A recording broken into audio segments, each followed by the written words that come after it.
Well, it is Sunday, December 7th, and we're looking at the cold that just continues to reload. Look at this animation. I thought it was worth showing. You can just see how that cold continues to get reinforced out of the northwest over and over again through the upcoming week. But look what happens here, right? Do you see this? It's going to feel like, for some of you, as we head toward, I think, the middle and, I don't know, around the 20th of the month, I think people are going to say winter's over. It's done. However, I think it's not. I think it's just getting going here. In fact, a lot of that cold's starting to reload up here across the Yukon, across Alaska. And if you look at the upper level pattern, as we head toward the end of the month, a couple of things to note. While this looks warm, right? And in the past, we've had these screaming Pacific jets that just lock the cold up into Canada. What we're seeing this year, I think, is significantly different. And that's because of this trough that's back, at least showing up on the weeklies here to the northwest of Alaska. A huge blocking pattern up across Alaska. Okay, so I think this is going to mean you're going to ridge across the west. I do. I don't know that this pattern is going to back down, and I think it might be more amplified, probably more like this, and then big trough digging in. And I think it's just because of this troughing that we're seeing on the 7-day averages show up to the northwest of Alaska, or I should say northwest of Hawaii, with the huge ridge across Alaska. Still a long way to go, and look what's happening here. Your polar vortex still clearly split. That's a cold setup. I don't think it's over. I think it's just beginning. Let's talk about the snow that's on the way, because there are winter weather advisories out for parts of the southern Appalachians. I think those might get pushed east into North Carolina. Maybe North Carolina? I don't know. But definitely maybe further to the north into Virginia. We'll see. If you're tuning in and you're checking this out on the playback, check out the National Weather Service, weather.gov, to see if you're under anything. But let's take a look at the snow over the coming days. And by the way, if you're enjoying this kind of content, if you like digging into some of the details of the long range, maybe just the snow, why it snows, I hope you'll consider subscribing. If you're brand new, a lot of new faces showing up on the channel. Sometimes you're just stopping over. I'm Travis. I used to be a chief meteorologist. In my past, I worked in TV for years. I've been out of the business for a long time. So if you're looking for a weather source here on YouTube, or you're just a weather geek like me at heart, subscribe, come back. That's my pitch for the day. Let's talk about the weather, though. All right, here comes the cold moving through the Great Lakes. This is really cold air, too. It's straight out of the Arctic. You're going to feel it, too, with temperatures possibly getting near or maybe even below zero tonight. The southern piece of energy is looking a little more amplified today. Yet again, why I think we're going to see some snow into Virginia, West Virginia, maybe even North Carolina. Some of the models have been pretty aggressive at trying to get that snow down into North Carolina. We're going to look at the HRRR in just a second. In fact, let's just go ahead and do that right now. Why beat around the bush? If you're watching here we go. And we're going to talk about the rest of the country too. There could actually be a little bit of snow late tonight across southern Indiana, southern Illinois. This continues to push east. A little bit of rain across Tennessee, too warm for any snow here, but a little bit of light snow up along the Ohio River. We could get some light accumulations here heading into the early morning hours. Look at the time frame, 3, 4, 5 a.m., somewhere in that time frame. And then the snow moves into the mountains of West Virginia, Southwest Virginia, Western North Carolina. Notice the rain trying to start here across parts of Southwest Virginia. Just shows you the temperatures are pretty marginal. And then I think as the precipitation increases in intensity, we start to cool the column and we go to snow into the lower elevations too. Now, down towards the Tri-Cities, Johnson City, Kingsport, Bristol, I think it's probably a rain-snow mix. You got to get up into the mountains of Southwest Virginia, Western North Carolina, West Virginia for the snow. And this could really come down to beat the band, okay? Just for a few hours, I think, here across eastern Kentucky, Southwest Virginia. And then look at the newest HRRR data trying to put down a heavy band of snow here into northern North Carolina. Do we get the snow into Winston-Salem? Okay, right here's Winston-Salem, Greensboro corridor. Down here, Charlotte. The new HRRR trying to put a rain-snow mix as far south as Charlotte. But I think you got to head north on 77, get up here towards Statesville. If you want to see a better chance of snow, I think you got to get up near the Virginia border this time too. The newest HRRR, again, a little more aggressive with that snow as it moves east into Virginia. So Roanoke, Lynchburg, especially Danville, South Boston, right along the Virginia-North Carolina line. I think a better chance for snow here today than what we saw yesterday, for sure.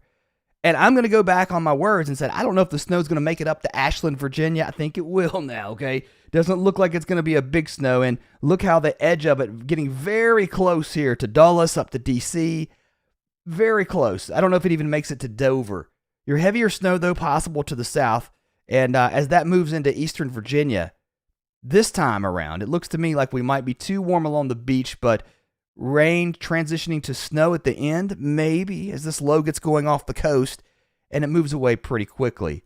Here's your snow totals on the HRRR. Again, it's a little heftier, right? Look at this. A lot heftier than what we saw yesterday. This is the newest run from today. If you actually look at the National Weather Service numbers, quite a bit lower for now. Let's see if this gets updated as we head through the day today. More snow, too, on the way. While we're talking about the snow, let's back it up. And, well, we're going to see some snow across the prairies of Canada, but our next clipper system starts to drop some decent accumulating snow across North Dakota into Minnesota, and I think that moves east into Michigan. And behind this, we're just putting down more snow across Canada. And I think this right here, guys, even though it's snowing in Canada, and you think, well, I'm in Texas, I don't care about central Saskatchewan. Let me tell you what, if we keep building this snow up here, which I think we will, you've got to have the snow on the ground. And in years past, especially the further south you go, you haven't had much snow. That just opens the door when you get the pattern shift to keep that air cold and moving south. And boy, it sure is going to snow too across the mountains of western British Columbia. Big snow here. I mean, we're talking about several feet. These are centimeters. I had to do a double take here, but look at these numbers, 148 centimeters showing up. So some decent snow falling here across western Canada. Moving towards the Great Lakes. There's that snow we talked about across Virginia, West Virginia, North Carolina. But there's going to be some snow, too, accumulating across Michigan. But that next clipper system, this is the second one. So you're adding two systems on top of each other. That's why the snow totals might be a little high. But look at this. Over the next couple of days through Wednesday, we could see close to a foot of snow across Minnesota, northern Wisconsin. Boy, you've been pounded in the UP of Michigan. And I think there's a little more snow on the way. We're going to get some more snow up here into northern Michigan, maybe up towards Gaylord. I don't know. Once you get into southern Michigan, down towards Detroit, those numbers fall off. But check it out. I think there's even more snow on the way after this. This only takes the time frame through Saturday, a little bit further to the south with that snow. Let's widen things out, and we'll walk you through the next week or so with these systems as they push through the country and off to the east. Most of them are going west to east here. We don't have a lot of meridional flow, north to south. Everything is going east to west, pretty close to it anyway.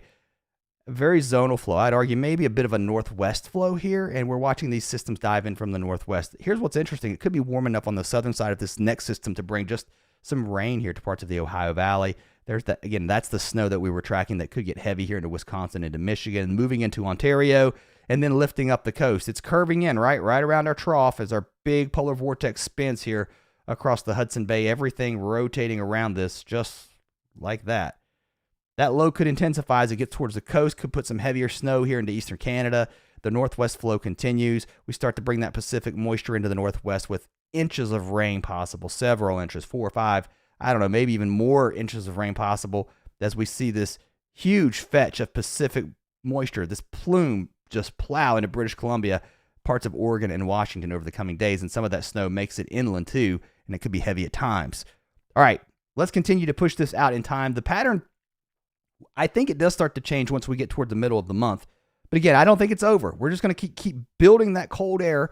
It's like a freezer that just keeps letting loose. Okay, it's going to let loose again as we head into Saturday and Sunday. It's going to push some really cold air south. I got to wonder, okay, so this piece of energy that's going to be dropping here through the Rockies, as this moves around our trough, is it going to do anything, right? This is not really the setup for a big northeast snowstorm, but watch this, okay, in the northeast, there's a chance, okay, we're talking about Saturday on an operational model run. Please, we're 6 days out, guys. Some people say, I don't believe the models. Me either. This is guidance. If you talk about the meteorology world, they don't say this is your forecast. This is guidance that you use. So when I show these, sometimes I'm very reluctant to at times because people take it verbatim. I hope I communicate that when I'm talking. As we get further out in time, clearly the confidence lowers. But look what continues. These clipper systems. Now, they do start to shift where they are. And now notice, now notice as we head into next Tuesday and Wednesday. Again, all of this could shift, but the pattern over the last couple of days has been for more ridging to start to develop across the central U.S. And I think that means warmer weather. That might mean changes for you across the West. Here comes your snow, maybe, at least your chances into the Sierra, maybe further south into Utah, or I should say Arizona, New Mexico. But this could put a little more moisture into the West, something we've not really seen this year.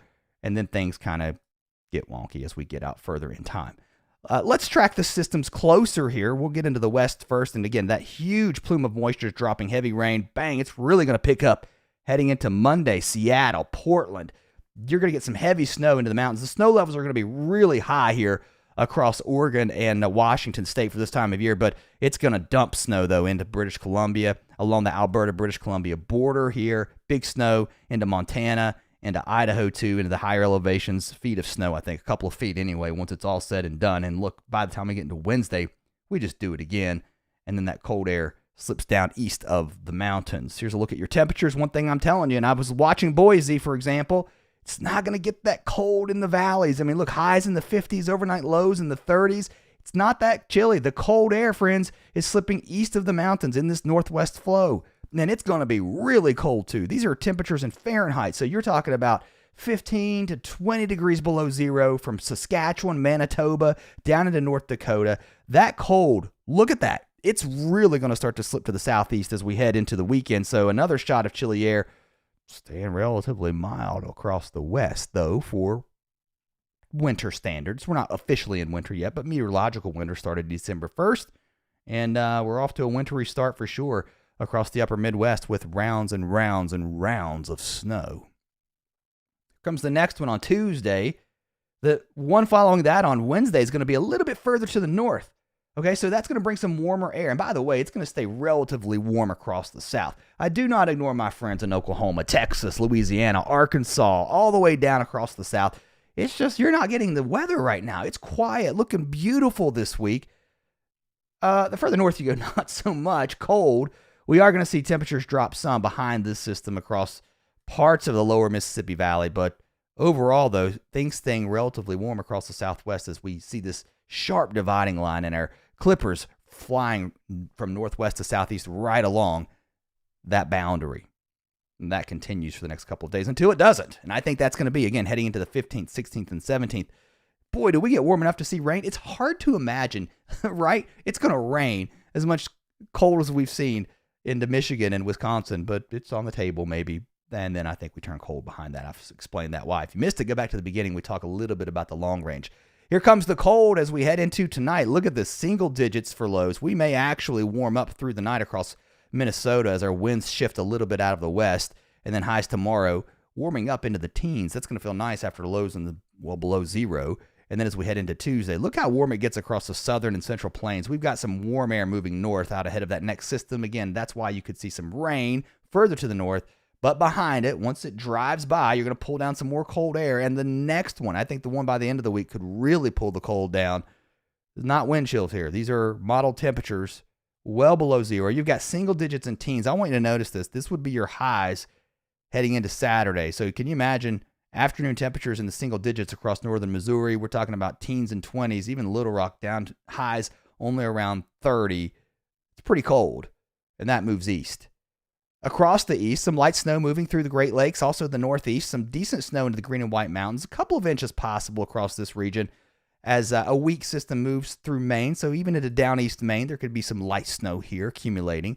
Otherwise, we turn our attention to what's happening across the south with this trough that's swinging through. It starts to amplify some of that synoptically driven snow here. It's not driven by the elevation. It's driven by what's happening in the dynamics in the mid-levels and the lower levels with some moisture coming in, and you're squeezing that out with that lift. So there you go, southern West Virginia, southwest Virginia. And again, watch this band that's trying to show up on some of the shorter range models across the Virginia-North Carolina line. Once this low moves away, look what's happening here. I do want to show you offshore, which again, is not going to affect you directly, but this low, which is pulling away, is deepening, right? And as you get a deepening low, I think you watch these back edges, right, for snow with these deformation zones. This is an area, especially as the coldest air aloft moves through.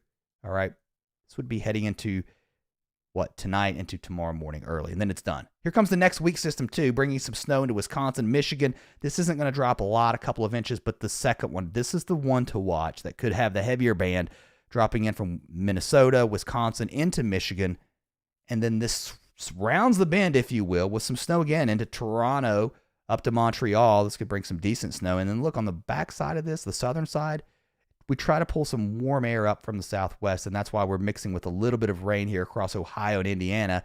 And then behind this, winds turn in from the northwest, and our temperatures just crash down, and we open the lake effect machine for business. And then it just stays cold with more snow. This is the system I think you have to watch heading into the weekend into the northeast. Still a long way to go with this one. The models have been kind of all over the place with this. But notice what's happening here. As this trough approaches the east coast, you get low pressure that's deepening as it pulls away. Again, that's where you could get some back-end snow. Still a long way to go on that one for sure. I'll be tracking it all week. So again, subscribe, come back. It's free 99, doesn't cost you anything. Cold again tomorrow morning across the Northeast and the Great Lakes. Cold also into the parts of the Mid-Atlantic as we head into Tuesday. A little bit warmer across the South, at least the Mid-South. Even into parts of the Great Lakes, we see temperatures back up into the 30s. But here comes the cold once again, dropping into the Ohio Valley. Temperatures in Columbus, Indianapolis, back into the 20s for highs, lows in the teens. I don't know if it gets that cold, if it pushes that far south, but the next push heading into the weekend really tries to push those cold numbers all the way down to the Ohio River and even into the south, right? So you're talking about Macon, Georgia, highs near 40, overnight lows in the 20s. Not a lot of snow in the south. It's always hard to get snow, but it's definitely going to be cold. That's all I got for this video, guys. If you're a brand new viewer, hope you'll subscribe, come back. Another video update coming probably later today. We're going to talk more about that snow. New model data coming in on that snow that's moving through North Carolina and Virginia. I think that's interesting to watch as we head into tonight. Let's see what happens. More to come. See you next time.